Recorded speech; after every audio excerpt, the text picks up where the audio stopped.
The last time Jaguar offered a genuine sports car was so long ago, it was before I was born. In fact, the gap, or should I say chasm, between this car and the iconic E-Type is so big that I don't think my father even had his driver's license back then.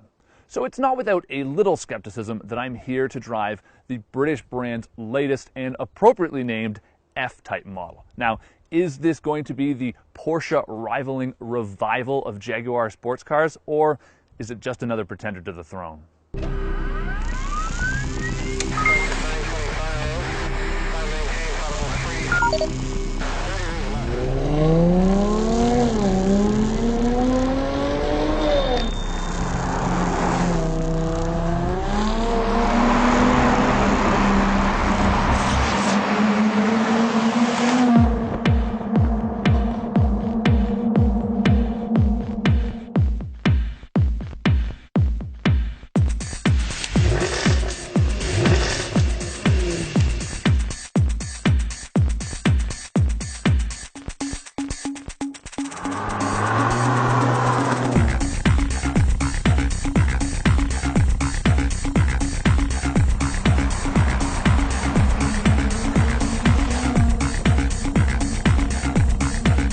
So where better to start than with the specs?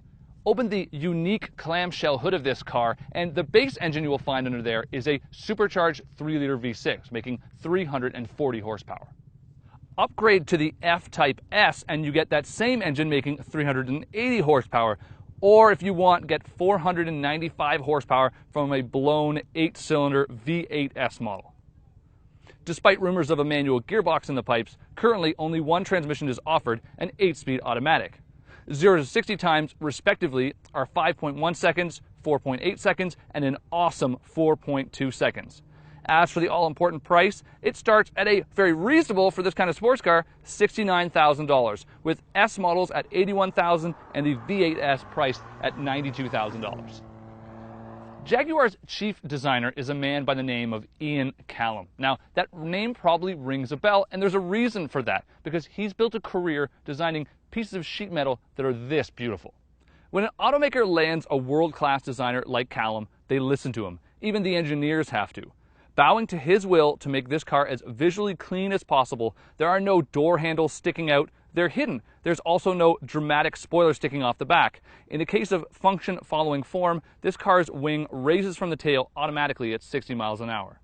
Designed to be equally as attractive with the top up and down, like all beautiful things, it is best viewed topless.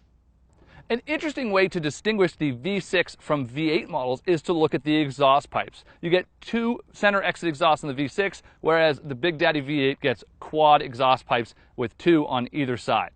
Other notable design features include what Jaguar calls its J-Blade LED daytime running lights, and you can see the shape right on the front of the car that makes a J. Now, in addition to that, if you look out at the back of the car, there's a really nice LED motif as well, and that's actually a design cue that's borrowed from the car's predecessor, the E-Type. Let's be honest, there really isn't going to be anything wrong with the interior of a car like this. However, there were 2 things I was really worried about with the new F-Type, and the interior was one of them. I'm a car snob, in particular an interior snob, and I'm sure anyone buying a vehicle like this probably is too.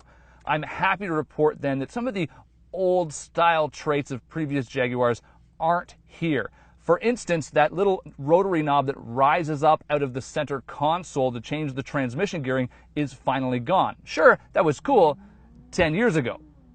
And besides, using that little knob to change from gear to gear, it was about as smooth as drinking oatmeal through a straw. I'm also happy to report that there's really no chrome in this cockpit. Now, in addition to it being very old manish and old world Jaguar, it's also pretty blinding. And I've been blinded in a lot of big sedans by all the Jaguar chrome, and that's going to be extra bad in a convertible, so thankfully it's not here. Now, there really are a lot of cool other features of this vehicle I have to point out. The first one is this nice J-shaped grab handle right here, and it's really designed to sort of put the passenger over there and make sure that this is all about a driver and this is a driver's car. In addition, a lot of the really sporty bits inside this cabin are a cool anodized bronze color. I'm of course talking about the engine start-stop, the paddle shifters, and of course you've got the nice little toggle switch here for the dynamic mode. And I can't forget one of the coolest features is when you do turn the car on, the two center vents actually rise up out of the dash and look like something out of a fighter jet. As for the telematics, they do look a little dated, but the center stack itself is modern and all the materials here look and feel top quality. Now, on cars equipped with the configurable dynamics program, it lets you adjust the engine response, the steering, the transmission, and even the suspension. There's even a lap timer and a G-meter. Now, is that just to convince you that this is a sports car even when it isn't? Well, that's what I'm here at Ridge Motorsports Park to find out. The XK may be a powerful two-door, but it's no sports car. This, however, really is. With a lightweight starting at right around 3,500 pounds, Jaguar said they really designed this car to be nimble and involving, and it's that too. Significantly smaller than any other Jaguar currently on sale, you also sit 20 millimeters lower than you do in even the XK-RS, and that really means you just feel like you're connected to this vehicle.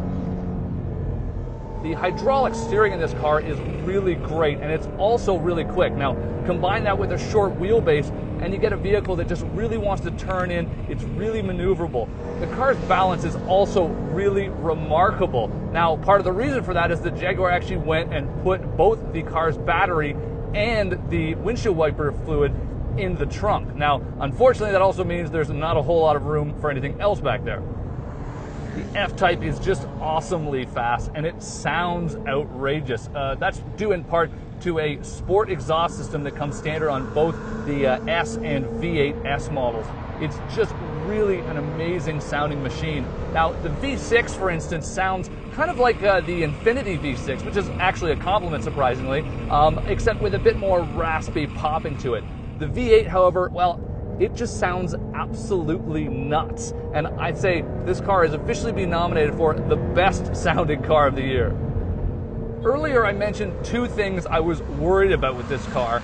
The second one is the fact that, well, it only comes with an automatic transmission. I am, however, seriously impressed with this unit.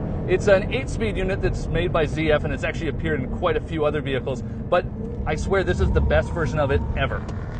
On the street, it really changes gears freely, just jumping up and down no matter what. It's really responsive. The paddle shifters work almost instantaneously, and perhaps even better than that, you can just mash your foot down, especially in the sport mode, and it'll do it all for you. It really does a great job at reading what you want out of this car.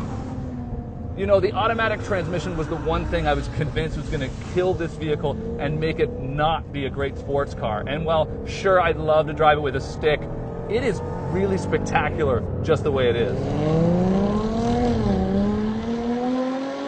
In an all-out performance test versus a Porsche 911, well, I'm not quite sure the F-Type would come out on top. That automatic transmission is impressive, but it's not quite PDK perfection.